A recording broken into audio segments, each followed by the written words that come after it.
would be your best Ryder Cup memory? The best moment was receiving the Ryder Cup from the First Minister of Wales to regain the Ryder Cup from America 2010 as the captain. That was the best moment for me. Memories. Life is all about memories, and that was my greatest memory on and around a golf course. The first whiskey is the Open limited edition, and you can see Colin's signature is on here. I think you have a bottle, Colin. Excellent. I do indeed. See, we just got, yeah, most people get a small miniature. It's always with me, David. It's always with me.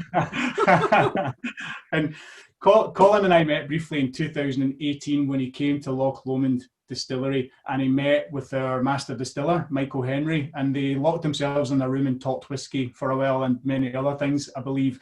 And the outcome of that meeting was the Open edition. And it's a very light, fruit-driven style of whiskey. It's unpeated. It's almost like an aperitif style. You know, it's got lots of energy, and it's a very sweet, fruit-driven whiskey. I think that's the style that you like, Colin. That tends to be the sort of style that you go for. Indeed. I like the sweetness and the fruitiness of it. So I'm just going to raise a glass to you all now in Sweden and who's ever listening here and saying cheers to everybody. And this is my first of many this evening. Thank God I'm not driving. But cheers to everybody and enjoy. We get a lot of questions about water in whiskey. Before we test them, or as we test them, what would your advice be on having water in whiskey, in these whiskies? My advice would be is try it neat first, and then see if it needs some water. I think a lot of whiskies benefit from a splash of water because it really opens up and releases the flavors, and you get a wider range of flavors and more depth of flavor when you dilute it and add a little water. But I would always say try it neat first, because some whiskies benefit from water, some don't, and also whiskey's personal. So some people, like it with water, some don't. So I would say try it neat and decide if you think it needs a splash of water, and sometimes that can really open up the flavors. But what you would typically do on a tasting is you would start with the lighter whiskies that are unpeated, and then you would move towards the peated whiskies at the end, because if you have the peated whiskey first, it's difficult to lose the taste. It's difficult to lose the flavor in your mouth. So when you have a peated whiskey first, most of the whiskies after that will taste a little bit smoky or peaty, not because they are, but because you haven't really been able to cleanse your palate properly. So we tend to work up to the more heavily peated ones.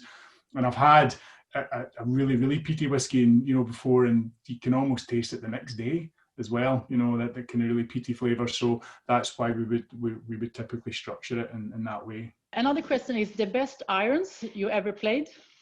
Interesting. My goodness. Very good. I was lucky to be associated with Callaway Golf through mainly my career. And I got in touch with Ely Callaway, Mr. Callaway, as we know him, as we knew him, and his designer, his chief designer, a guy called Dick Helmstetter.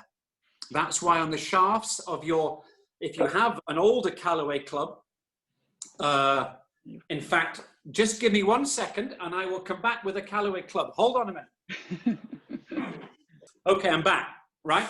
This is my giant Callaway club, okay? It goes on forever, and it's got a giant head, right? And it's a 5-iron, okay? No, is it a 5? Yes, a 5-iron, right. And this is a giant club. I've got a driver as well. But as you see, if I turn this round, if I don't damage my study here, you see it says, it's upside down now, it says RCH. Now, a lot of Callaway clubs had this shaft in there, RCH 90 or RCH 60. Well, that was his name. Dick Helmstetter was Richard C. Helmstetter. Now, he was the designer of those clubs. I'll just put that down before I damage something. And I was lucky enough, and you say the best irons I ever used, that was them. The older Callaway clubs, I tell you, anyone got the sets now of your old what were they called? The 14s, the Callaway the X14s, the X12s, X14s, great clubs.